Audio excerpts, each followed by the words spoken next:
ඔබට මතක නම් පහුගිය දවසක අපි එකතු කළා මියගිය දෙබරෙකුගේ වීඩියෝ එකක්. ඉතින් මියගිය දෙබරෙකු හමුවෙන්න නම් අහල පහල දෙබර ජනපදයක් තියෙන්න ඕන. ඉතින් අපි හොයලා බැලුවා.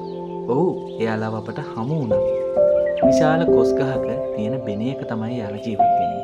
ජනපදයේ සම්පූර්ණ වුණම් දකින්න බෑ. ඒ තරම් එයාලා ආරක්ෂිතව බෙනය අභ්‍යන්තරේ තමයි එයාලගේ ජනපදයේ පිහිටවල තියෙන්නේ. ඉතින් මේ රූපවත කිරීම කරන්නේ බොහොම අනතුරුදායක තත්ත්වයක ඉඳගෙන. පේනවනේ එයාලගේ ආරක්ෂකයෝ කීප දෙනෙක්ම මාවටා කැරකෙනවා.